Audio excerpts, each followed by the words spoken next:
The spoon slipped from my hand and clattered against the plate. The sound cut through the room sharper than my mother's words. She didn't flinch. She never did. Her lips curled into that same familiar sneer. "You'll never be as good as your sister."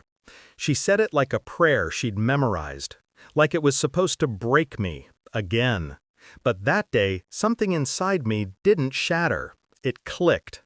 I leaned back, smiled just enough to unsettle her, and said, "Then ask her to pay your bills." The room froze. My sister's fork hovered midair. My mother's smirk faltered, for the first time in years. When I was younger, I used to chase her approval like air. Straight A's, scholarships, polite smiles. But no matter what I achieved, my mother only saw her, the golden one.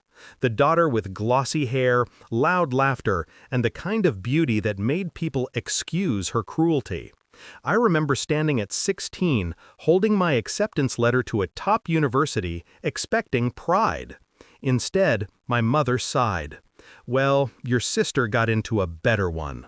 That was the day I stopped trying to win her love. But I didn't stop paying attention. When Dad passed, the truth unfolded quietly.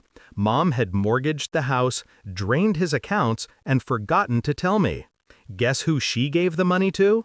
My sister, the actress with a talent for tears and debt. She'd begged Mom to invest in her dream project, a movie that never got made, a lie wrapped in designer promises. I stayed silent. I didn't confront, didn't cry. I learned. I took control of the estate paperwork, the bank accounts, the hidden ledgers. Mom trusted me with the technicalities because she didn't think I understood them. She was wrong. The plan was simple.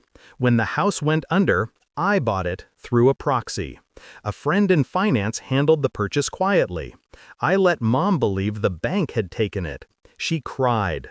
My sister consoled her with fake sympathy and a manicure. Then I waited. Bills piled up. Creditors called. Mom refused to downsize, too proud to admit the golden daughter's failure. And when she needed help most, she called me, like clockwork. That's how we ended up here, at the dinner table, surrounded by fading wallpaper and unpaid electricity bills. My mother tried to guilt me. My sister tried to charm me. I listened, and then I ended it. "Then ask her to pay your bills."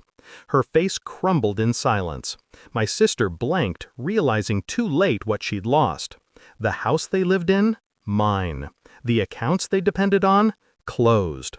The life they built on my silence? Gone. I stood up, took my coat, and headed for the door.